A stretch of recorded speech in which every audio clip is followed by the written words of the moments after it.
তুচ্ছ একটি ঘটনাকে কেন্দ্র করে প্রাণ হারাতে হলো এক বৃদ্ধকে। সামান্য মুরগি কেনার সময় সিরিয়াল নিয়ে বাকবিতণ্ডার জেরে মারধরের শিকার হয়ে মারা গেছেন ৬৮ বছর বয়সী আইয়ুব আলী। মঙ্গলবার সকালে কিশোরগঞ্জের ইটনা উপজেলার সদর ইউনিয়নের দিঘির পাড় আলগাপাড়া গ্রামে এ ঘটনা ঘটে। স্থানীয়রা জানান, মুরগি কিনতে খামারে গেলে সিরিয়াল নিয়ে কথা কাটাকাটি শুরু হয় আইয়ুব আলীর সঙ্গে একই গ্রামের মুজিবুর মিয়ার। এক পর্যায়ে পরিস্থিতি উত্তপ্ত হয়ে ওঠে। এতে মুজিবুরের ছেলেরা আইয়ুব আলীর উপর কিলঘুষি ও মারধর শুরু করে। মুরগি কিনতে গেছিল, মুরগি কেনার সময় উনি বলছে মহিলার আগে দিয়ে দেন আর আপনার পুরুষের পরে দেন।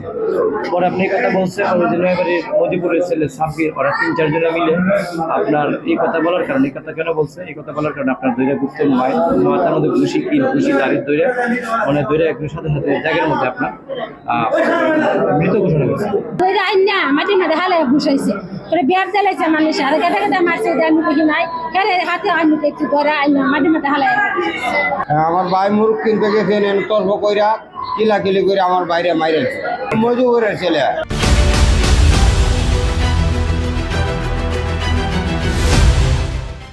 আহত অবস্থায় স্থানীয়রা আইয়ুব আলীকে উদ্ধার করে ইটনা উপজেলা স্বাস্থ্য কমপ্লেক্সে নিয়ে গেলে কর্তব্যরত চিকিৎসক তাকে মৃত ঘোষণা করেন। জানা যায়, নিহত আইয়ুব আলী সদর ইউনিয়নের ইয়াকুব আলীর ছেলে।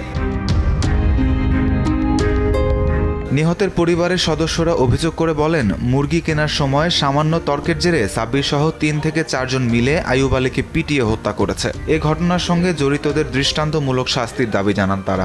মুরগ আনতে গেছেন, বীর বেশি বুইরার ফুটে খালি গোলাপ গাঞ্জা কাজ বাড়ির দইরা খালি বুঝাইছে। ইটনা উপজেলা স্বাস্থ্য কমপ্লেক্সের মেডিকেল অফিসার ডাক্তার কাউসার আহমেদ বলেন, রোগীকে মৃত অবস্থায় হাসপাতালে আনা হয়। এরপর পরীক্ষা নিরীক্ষা করে তার মৃত্যু নিশ্চিত করা হয়েছে। হাসপাতালে রোগীটাকে আমরা মৃত অবস্থায় পাই। আমরা তারপরও কিছুক্ষণ পরীক্ষা নিরীক্ষা করি, ইসিজি করি, আমরা ডাইরেকশন দেখি, তো পালস টিপি এগুলো সবগুলোই নিয়ে ছিল। ইসিজি তো ব্লাড আসে, তারপরে আমরা রোগীটাকে বলি যে না, রোগীটা মারা গেছে, হাসপাতালে আমরা মৃত অবস্থায় পেয়েছি।